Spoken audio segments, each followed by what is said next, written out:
You're rocking with the voice of Town View. We put our spin on trending topics and school news. Thought-provoking, insightful, we speak the truth. We do it for all ages, not just for the youth. Listen close, you might learn something. Or laugh so hard, you split your side of something. Live stream a podcast. Whenever you tune in, it's sure to be a blast. Let's be honest, you don't want to miss that. Content so real, you're going to want to run it back. We keep you entertained while making an impact. Want foreign announcements? Well, this is not that. Sports, pop, culture, political. Whatever you like, we got you covered, bro. It's a movement more than just a show. It's KSBM Radio. Come closer to the music. Broadcasting live from Marvin E. Robinson School of Business and Management, Dallas, Texas. My radio station. We are KSBM Radio, the voice of Townview. Hello, and welcome to KSBM Radio, the voice of Townview. I'm your host, Ghost, and these are my fellow hosts. I'm Champ. Emilia. And I'm Jamal. And today, we are joined by KSBM Townview's one and only Korean teacher, Miss Somyung Kim.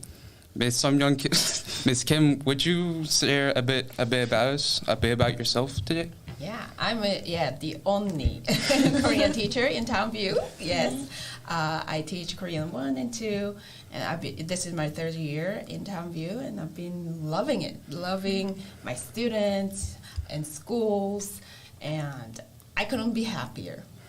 Well, that's good to hear. So, starting off with our first question, tell us about your time in high school. What particular classes or extracurricular activities did you participate in that infinitely sparked your interest in learning? Yeah, I was interested in a lot of various things. I loved crafts, arts, as well as world languages. In Korea, I grew up in Korea, so I had to, go through the education system in Korea, and it's pretty strict in terms of how heavily they try to teach things. Mm-hmm. And so I was learning English, right, on top of Korean language. I was also learning German and Chinese. Wow. Yes, that was a lot. So by the time I became 10 years old, I memorized about 2,000 Chinese characters, which kind of built my language, foreign language learning ability. Mm-hmm. So I think when you think about my career as a teacher, as a foreign language teacher, I think that really formed my talent. Mm-hmm. And then of course, I loved art and I loved a lot of different things. And so you can see when you come to my Korean class, you will see a lot of artistic stuff in there, mm-hmm. That shows Korean culture as well. Mm-hmm. So yeah, it's, going back to the question, extracurricular activities, a lot of, also for art, I loved embroidery, stuff, and so I've done a lot of stitching. I could have never done knitting, but yes, I enjoyed a lot of different stuff, yeah.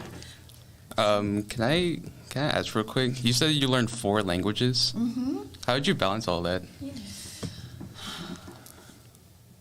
I mentioned a little bit about how I memorized 2,000 Chinese characters, right? Mm-hmm. And when you think about Chinese characters, I'm not sure how familiar you guys looked into each characters, Chinese characters, but there's a lot going on, mm-hmm. right? Mm-hmm. And you will be thinking like, wow, where to start, right? Even writing, where are you going to start, right? Mm-hmm. But for me, I went to this special institute where they break down all the strokes, and then they make it into a story.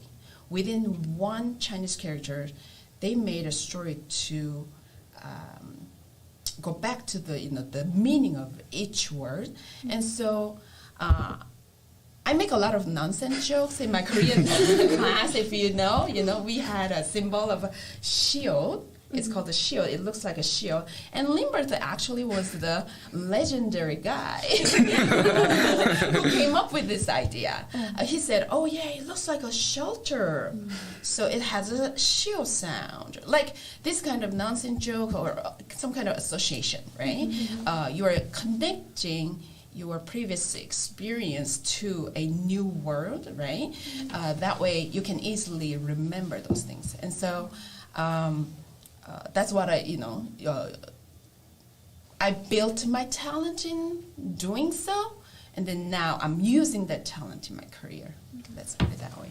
So, speaking of previous experiences, did you have a significant experience with an educator during your high school experience that inspired you to pursue education? That's a very good question because in my high school, I always told everybody, okay, I'm not going to be a teacher.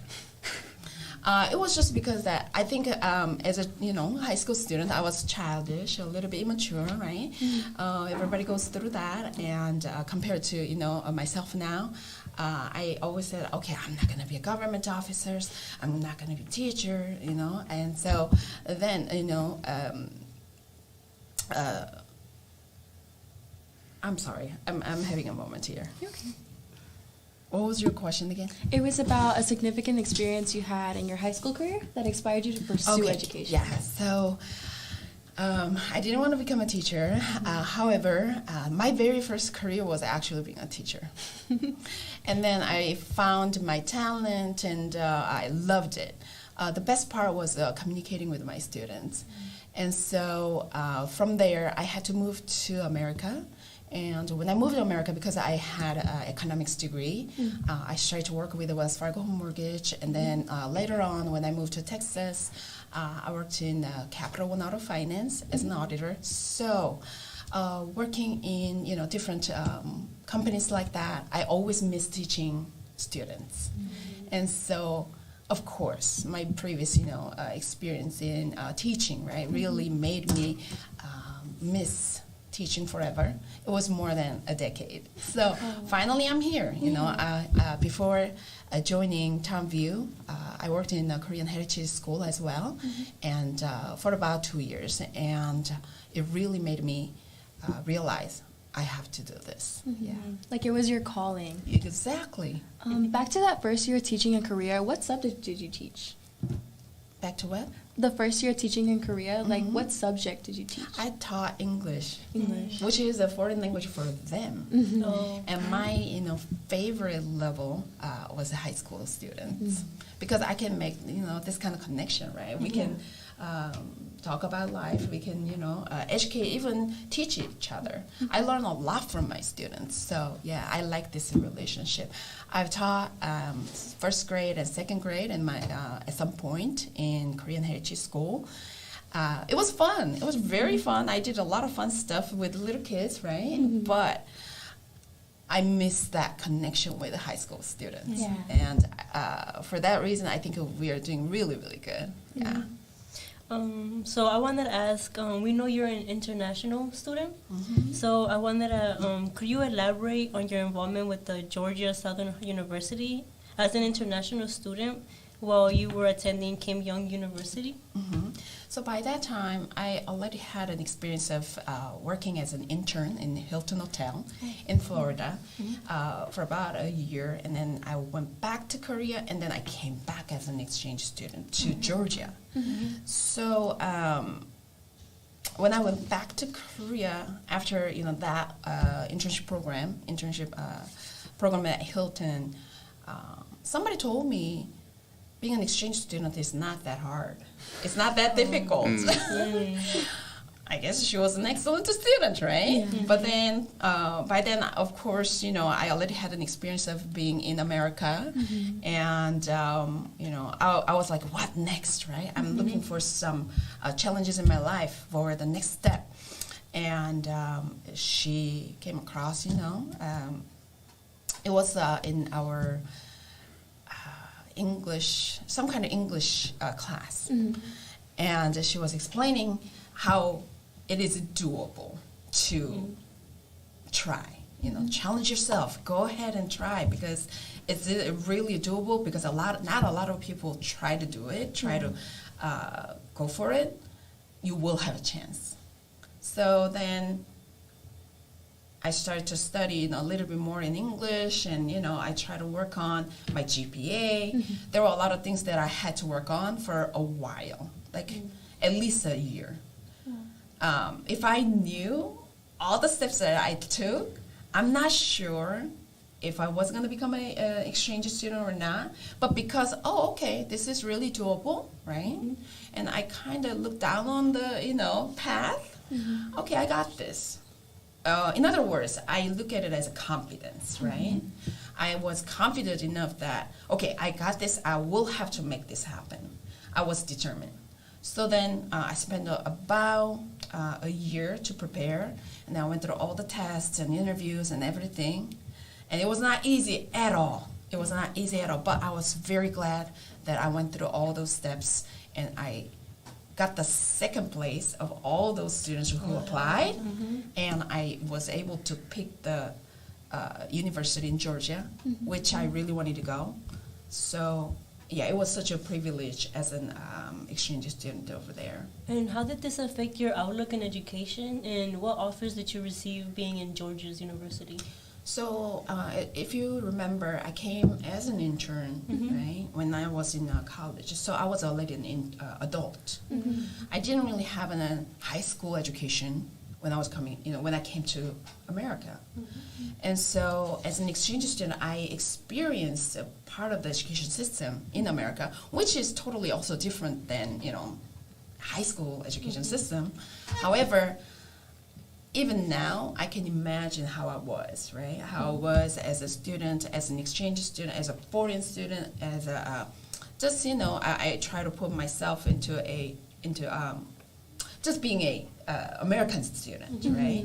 And so that's really helpful, even as a teacher, because I can always picture myself. Okay, it's really easy for me to imagine what you might be going through as a high school student in America specifically. Yeah, because you have that prior experience, exactly. like with the culture exchange and everything like that. And I'm sure the students really appreciate like you as a hardworking student, being able to see them as a hardworking student too. Thank you. So there must have been some difficulties adjusting from the life in the United States coming from Korea. What were some obstacles you faced in adjusting your new life, and how did you overcome them? There's a lot. So I really, had to think about this question. Even like my husband, he's not from Korea, and so I went through a lot of culture. They say culture shock, right? Yes. But I'm not gonna say just because I'm saying culture shock is a negative thing. Sometimes it was a learning experience for many, many years. And when I became a teacher, I realized that all the previous, experience with my husband or the reaction, I could imagine what you guys might react, when I bring something new, something different, and then I start to say, hey, instead of saying weird, why don't we start to say different? What are the differences, right? And so realizing the differences, right, here in it's just surprising. Sometimes it's surprising, very surprising. And so, but the attitude was very important. How you perceive it, and then how you're going to accept it. And so I try to teach my students, hey, be prepared, right? I try to give my students expected reaction and prepare, or I try to look a little bit, okay, maybe sometimes sugarcoat a little bit, just to joke about it, right? And hey, for example, I try, when we were experiencing rice cakes, a lot of people thought that was weird. It had a weird texture, right? But hey, knowing that it's just the rice powder and water, combination of, some kind of powder and sugar, a little bit sugar, maybe a little bit of salt, water, that's it. And this is just the creation of, scientific reaction, right? Realizing that my students did not have that fear. Like, why is this squishy? They don't have to think like that, right? So I try to be prepared to prepare my students, right? And because of all this, culture shock, before joining Townview, I think I was pretty ready. Like, I can imagine how you're going to accept, differences. Yeah. With that in mind, that kind of reminds me of like the reason why we're even taught like foreign languages in school, right? Exactly. So we can become more open-minded, and when we go inclusive. When we go out into the world, we can accept these new experiences. Exactly. And when you accept the differences, when you include others by being confident with yourself, you can empower others as well. And when you empower others, you became the leader of the group. Whatever you might be, you shine. You know what I mean? In front of all others. When you have fear, when you have doubts about yourself, it shows. Right? It shows. And so those people who include others and recognize diversities, they always shine and they become the leader of everywhere.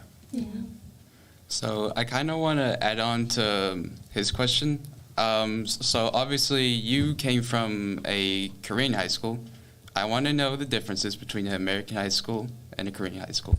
Okay, it's so different. Are you ready? I'm ready. I was born ready. Yeah, so if you look at the system itself, like a times table, right? They don't have. I'm going to talk about only when I was young, though, because Korea, the country, the people always try to change and improve. So I cannot say this is just for everybody in Korea, but I'm just going to explain my experience when I was young, and I did not have any block schedule like an A and B. And it was more like 40 minutes of elementary school. Like each hour will be 40 minutes. Yeah, and then each period, I should say. Each period was 40 minutes for elementary schools, 45 minutes for middle school, and 50 minutes for high school. And then the students stay in the classroom. The teachers come to you. So you don't have time to go around, right? You just stay. So there were a lot of students who are even studying for that break time, which was even 10 minutes. Like here, we have only 5. And then you have to go, right?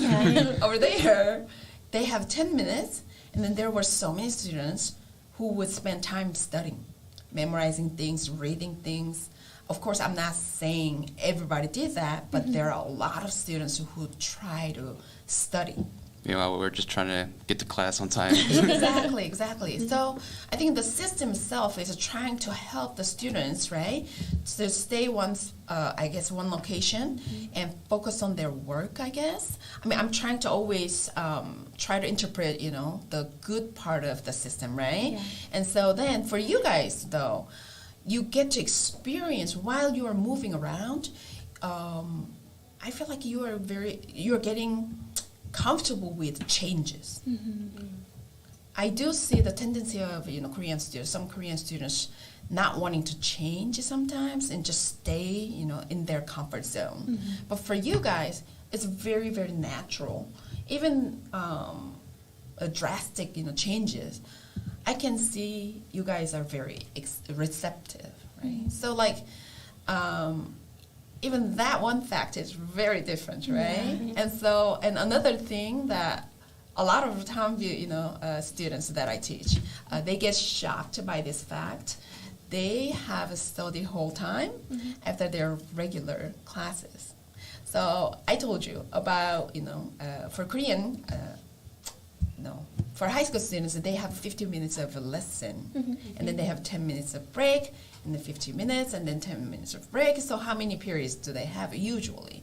At least about 8, right? 8 a day. Yeah, 8 a day. And then they have a lot more subjects too. And for you guys, you have, you probably have different types of electives, different types of, requirements. For them, they learn everything all together. So, for example, world history, they always study, like throughout their high school.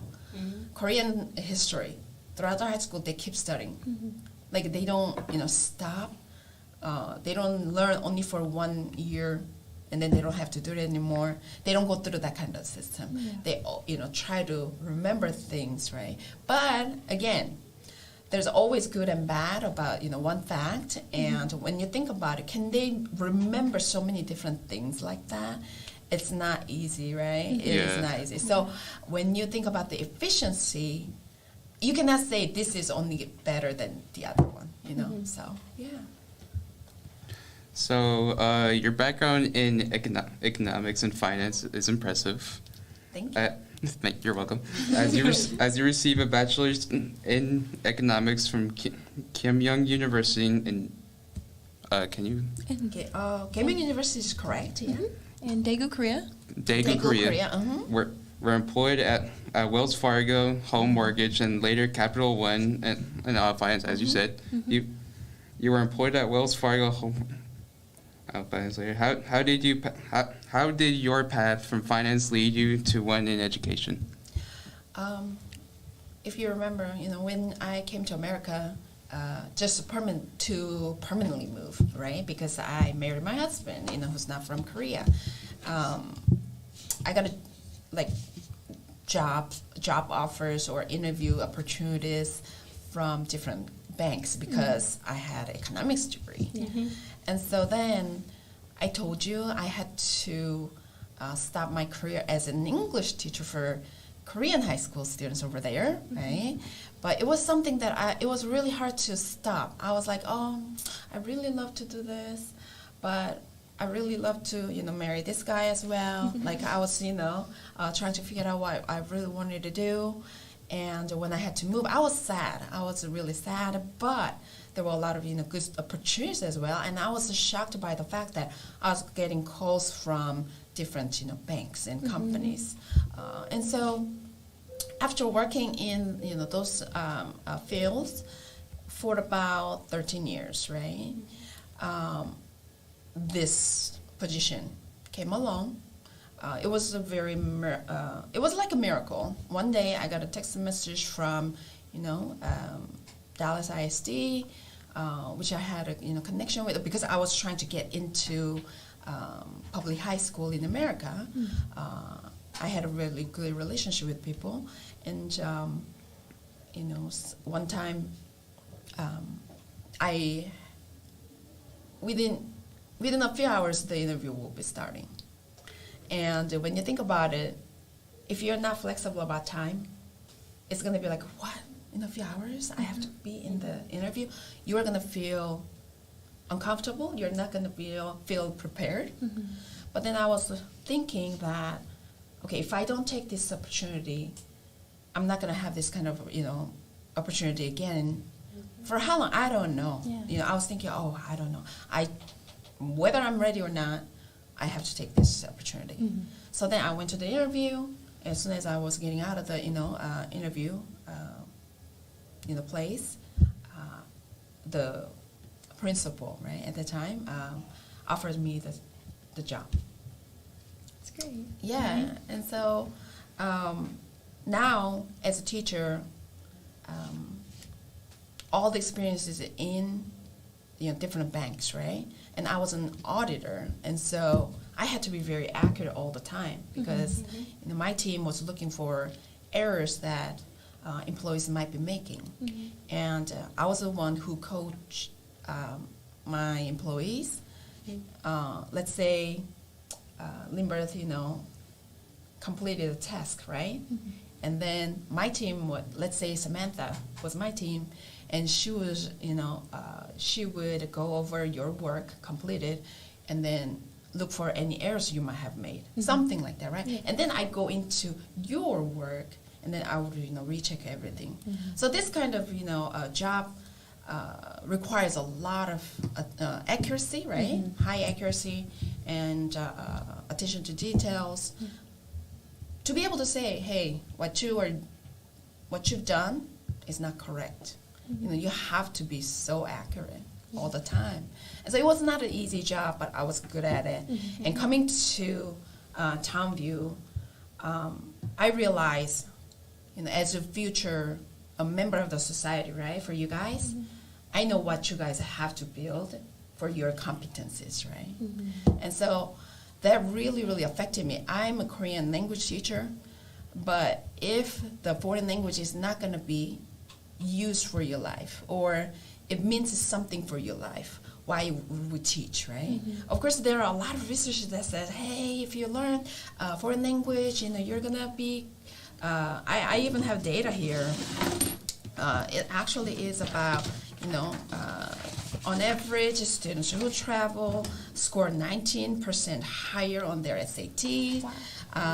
They hold a GPA that's 23% higher, and they are also 30% more likely to attend college, and then they're also 61% more likely to be employed full-time. There are a lot of good researches, right? This is for the students who travel. But where do you travel, right? Like different countries, and you try to learn languages. There are also a lot of good data out there. Learning foreign language will, different languages will help you to become smarter, right? And accomplish more things in life. And so that's what I try to connect, right? From my experience in a corporate world, I try to also introduce what really matters in your life, right? And so, yeah, that's what I always try to keep in mind. Yeah. You came very prepared, didn't you? Thank you.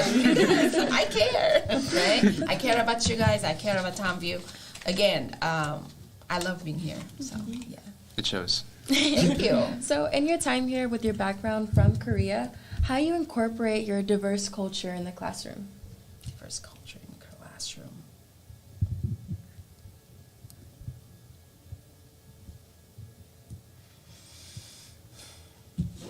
How do I diverse, right? Diverse in my classroom. Or what are some of the ways you bring like your experience from Korea here? I don't lie, right? You're gonna have to edit here. So if you're in my Korean class, you will see a lot of cultural experience. I try to introduce not only the language, but also, you know, food, games, Korean history, and you name it, right? I will bring it to you, you know. You know, the mindset I have as a teacher, you know, I always try, diverse, our class comes from actually the fact that I learned 3 years of German in my high school. However, not knowing any culture of Germany, I didn't learn any of the language. I should say I didn't learn. I don't remember anything anymore. And of course, you know, we learned a little bit of a world history, right, about Germany, right? However, I did not learn about the country so much. So then that's when I started to realize, okay, if you guys don't know anything about Korean culture, you're not going to be able to learn the language well. And so not only I try to introduce the culture in Korea, when I teach Korean, you know, vocabularies, I try to always ask Spanish. That's what I always do, because we find a lot of similarities. Finding different things is, you know, sometimes fun. Like, I think that a lot of students in my class start to feel like, okay, finding differences is actually a fun thing, not a weird thing. Yeah. It's very interesting to see the differences and also the similarities, right? And so I try to respect, right, all other culture in my classroom. I always try to ask. And also,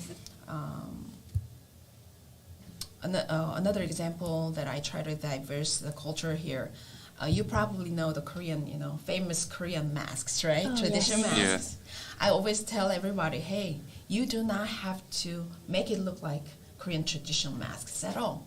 I want you to infuse how you see, right? Like, or interpret your own culture and then inject that, you know, factor of your own culture into this artwork.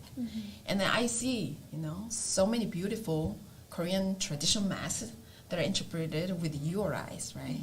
And it became pretty iconic for our Korean class, you know? And so, that will be another example that I have, you know, example of the effort that I make to diverse the culture in my class. Yeah, I think that's really beautiful, especially like now that like the world has become so much more connected. It's great that we can see that here in our own school. Yes, yes. So going back to the mask, I saw a Bad Bunny one. I was like, oh. Yeah, that was really interesting. I like seeing them and walking by and seeing your classroom. They are real head turners. I'll say that. Yes. And every year students perform better and better and better. And I also think that I don't think my students are getting better. It's not a coincidence, right? I feel like I'm learning from you guys as well. Yeah, so we grow together, truly. Yeah. What were some of your most memorable experiences here at Somyung Magnet Center? Oh, wow. Did you have that question? Oh, wow. Every time, every moment, I had a lot of miracles. So let's say, oh, wow, there are too many stories. It's so hard to, pick just one. I think the relationship between, let's say challenging students, right? Challenging students meaning sometimes I feel very challenged by the students who are not very motivated to learn. That's the very, one of the most difficult situation for me. And I try to build the relationship with those students because I did not jump into just judging them right away. Why do they not have right attitude, or a sound attitude or mindset? I did not. I actually decided not to blame. Keep going. Okay. I decided not to blame them, but I try to understand. I try to remember the hardship that I might be going through when I was in high school, right? Because my high school was, my childhood was pretty strict and hard. It was very tough. So I try to understand you guys, and without judging, I wait. I patiently try to wait. And there were a few miraculous, moments where this particular student, when she was in her freshman year, she always had this face, unhappy face. Yeah, unhappy face. And I used to think, is this about me, right? Because she hates to be here. I was very curious about why she would act in front of me or to me. One day I asked her, hey, how are you doing? And, we made a little bit, just a small talk, right? And she told me that she had a rough day, or every day, morning with her mom. And she explained the fact that it was always not me, right? But the negative conversation that continue, every morning with her mom. See, if I just decided to judge her, right, without waiting for her and asking her, I would have been, I would have categorized her as a bad student, But I was so glad that I asked the question and I started to understand her better. Now, a year later, right? No, about 6 months later, we started a new school year. She came to Korean too. I never had a face with that kind of smile on her. Yes. She gave me a huge hug, literally. Wow. She was so happy to see me, and I've never seen her face with that kind of smile before. So she went through the summer break, and, she got older. She became a sophomore, right? And she was way more mature, and she started to tell me how much she missed me. Yeah. And this is not the only time that I experienced. There were many miraculous, moments that I had with the students. And, some of my favorite moments, though, just to change the topic a little bit, all those, celebration, like Hispanic, Heritage Month, and all those events and, things that you guys create and, do. I love those things, So what message would you like to convey to your students and community about the importance of language learning? Language learning. like I said earlier, you become more inclusive, right? You are more sensitive about differences, which will lead you to include others, and you become more confident from recognizing others. And so then you become also a successful leader of the society. Yeah. So, besides world languages, what hobbies or activities do you currently enjoy most in your free time? Okay. I have too many hobbies, I feel like. As a mom, I feel like, supporting my kids, my own kids, is part of hobby. It may sound a little bit funny or weird, but I really, really educate them, closely. After their school, I take care of them with their extracurricular stuff. One of the activities that they do is Taekwondo, Korean traditional martial art, right? And so then, after a few months of, going to the class with them, I was just watching, while they perform. One day I decided to join them. Yeah. And so I've been in a Taekwondo class for about a year. Yeah, a year. And then I have a blue belt. So I love that. It's a pretty tough exercise. It's not as... I never imagined how tough that is. And you have to have a lot of muscles and strength. And I've built this, physical strength, right? I love that. And then I love my aerobic dance class, which I go every Saturday morning. Yes, of course, I want to sleep late, right, on Saturday mornings, right? But I decide to go, and I dance in the morning. What else do I have? What was I thinking about? Do you still continue, the arts and crafts that you used to do in high school? That's something that I want to do, but I think I'm more into training my kids now. Yeah, I used to paint a lot. I used to draw a lot. But now I'm into training my kids, and I always try to, search for opportunities that will, make them better, and they have the better skill in drawing and painting and things like that. I started number by paint. Oh, I like those. Because it will give you a very satisfying result, right? And I loved it, but it's not as creative. At some point in my life, I want to do more paintings and all that stuff. But at this point, I'm more into my kids and help them how to, become better at it. My kids also do a piano. I teach them piano. Yeah.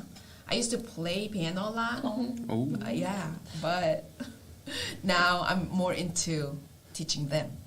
You see how it kind of shifted, right? My role from enjoying, the person who enjoyed my hobby to, educating my students and educating my kids. I sometimes tell my, acquaintances and my friends that teaching is actually my hobby. Yeah, I'm serious. Teaching is my hobby, and I enjoy doing it. If I enjoy it more and more, it will be my best hobby, right? Yeah. So going back to you liking to be teaching and teaching as a hobby, what does a perfect educational day look like for you? I get really motivated to see my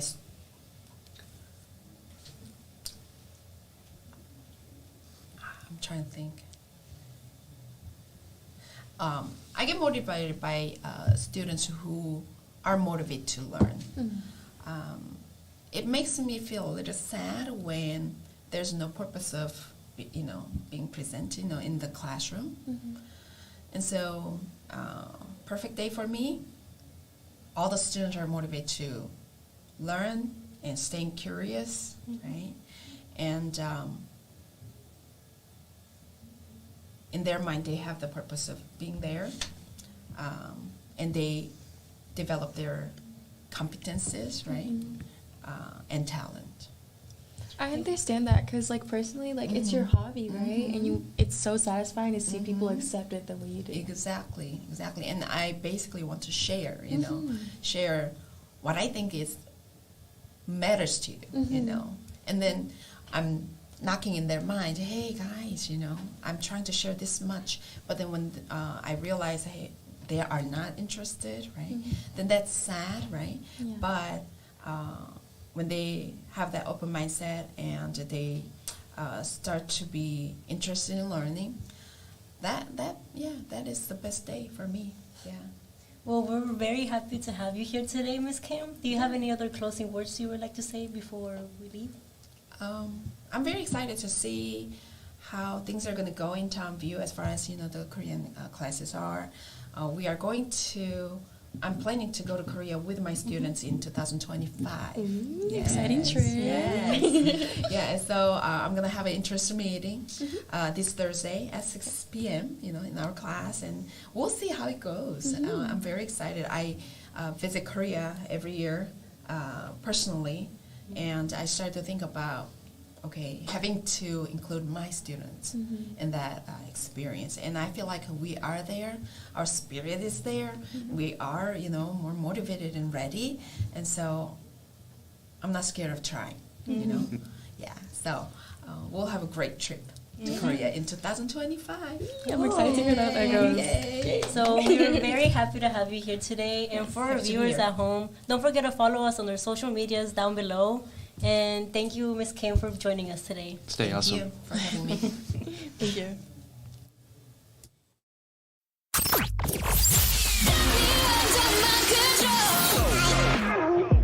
Thank you for listening to KSBM Radio, the voice of Townview. My radio station. We hope you enjoyed the great content and great discussion, all from a student's perspective. Make sure to follow us on Twitter for the latest updates at KSBM_TVT or on Facebook at KSBM Radio. Add them on Facebook. Check them on Facebook. Take care.